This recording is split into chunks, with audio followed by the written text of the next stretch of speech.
Street renovou máximas históricas essa semana e o Ibovespa acumulou 9 quedas seguidas, fechando a 166 mil pontos, enquanto o dólar foi bater lá no teto aos 5,22 na mesma semana. Nesse vídeo vocês vão entender comigo por que o dólar subiu, não acompanhando um mundo que quis mais dólar, mas sim um Brasil que expulsou muito capital daqui e o que é que isso muda na sua carteira alocada majoritariamente em Brasil. Bem-vindos ao Radar de Mercado dessa semana. Fica comigo. O Ibovespa acumulou 9 quedas consecutivas, mesmo com a Selic sendo cortada para 14% agora no último Copom. Isso contradiz o que parece óbvio, né? Que é aquele mecanismo direto. A Selic cai, o custo do dinheiro no Brasil melhora. Mas, quando os descontos que o mercado exige para manter o dinheiro no país versus o risco político e o risco fiscal crescente sobem mais rápido do que a Selic, o preço dos ativos cai junto com os juros. Não é uma contradição, pessoal, é aritmética. Por quê? Com a Selic a 14,75 por mais um ano, o mercado esperava que o corte para 14% fosse ser um gatilho automático para um processo de recuperação mais forte da Bolsa. Só que, com o Ibovespa em queda por 9 pregões seguidos, o resultado mostrou que a equação ela não está fechando dessa forma redondinha como o pessoal esperava, tá?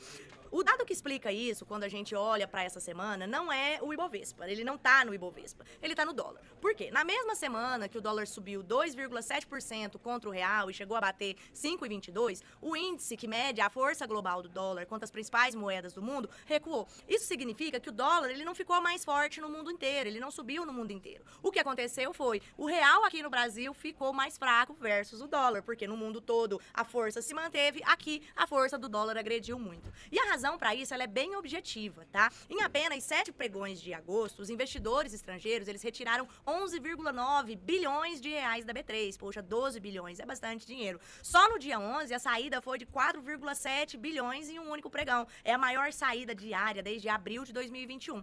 Em julho, o fluxo estrangeiro ainda havia entrado positivo, né? Entrou 2,5 bilhões positivo. O que significa que essa reversão, esse cavalo de pau, ele foi provocado por algo específico que aconteceu aqui no Brasil. E não culpa de um cenário macro global. Com 85% das empresas norte-americanas batendo estimativas de lucro e o CPI, né, norte-americano, que é como se fosse a inflação, pegando ali 3,4% ao ano, o S&P 500, ele renovou máximas históricas de novo, tá? Os dois mercados, eles não estão vivendo o mesmo momento. E os dois mercados, a gente fala, o Ibovespa aqui, o S&P lá. São dois fenômenos independentes, mas que estão acontecendo ao mesmo tempo em direções opostas, né? A beleza do nosso mercado é essa pluralidade de possibilidades, né, pessoal? O problema é que quando o investidor ele olha para isso e conclui automaticamente que a bolsa brasileira, como um todo, ela tá barata, é que o barato com um risco crescente, ele não é desconto, tá?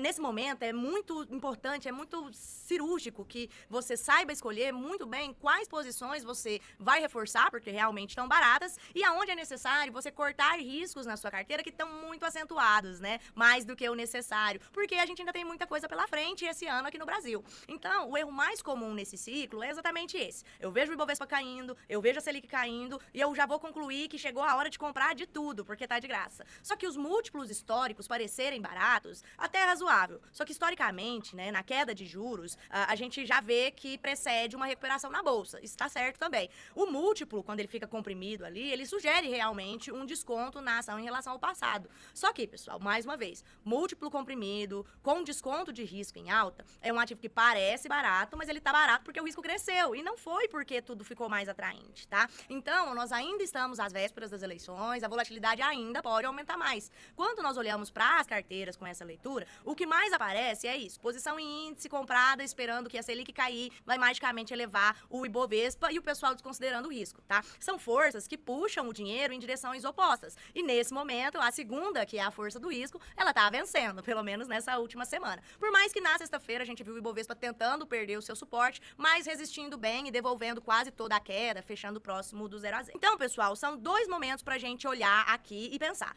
Primeiro, filtro de resiliência para a exposição doméstica. Se a sua exposição em Brasil faz sentido, ela precisa passar por um último critério que é bem específico. Empresa com geração de caixa real, baixo endividamento e receita que não vai depender do crédito barato crescer no Brasil. Então, índice genérico não passa nesse filtro. Você, eu vou comprar Ibovespa e vou esquecer? Não é tão interessante. Empresas específicas podem passar. Então, até quando a gente fala nessa questão de índices, pessoal, o que é uma empresa com uma geração de caixa real? Muitas vezes é uma empresa pagadora de dividendos. Quando eu vou olhar para o que eu posso comprar? Eu posso comprar Ibov, e aí eu vou estar ali, né, no BOVA11 com todas as ações do Ibovespa, ou eu posso comprar de Ivo 11, que é focado especificamente em empresas que sempre pagam dividendos e que se a empresa sempre paga dividendo, por consequência, ela tem um bom fluxo de caixa. Tá vendo como a escolha não deixa de mudar quando você coloca uma variável a mais na sua análise? Então, pessoal, esse critério funciona para qualquer carteira, independente do tamanho. O que muda é o instrumento, é a lógica de seleção. Então, é muito importante que a gente pense nisso. Então, vamos lá. Bolsa barata com risco crescente não é pechincha, é preço de risco. Então, escolha bem. O mercado não está errado quando a bolsa cai com a Selic caindo. Ele está cobrando alguma coisa, que nesse caso, a taxa de juros não vai resolver sozinha, tá? Pessoal, esse é o caminho que os nossos alunos e clientes têm percorrido conosco há mais de 10 anos. Ele está aberto para você também. Então, se você quer se aprofundar nesse raciocínio, acesse o minascapitaleducação.com.br. Lá você vai encontrar os nossos cursos gratuitos de nivelamento e os nossos cursos avançados para quem quer se aprofundar mais e começar a pensar de forma mais estratégica. A gente fica por aqui. Até a semana que vem no próximo Radar de Mercado.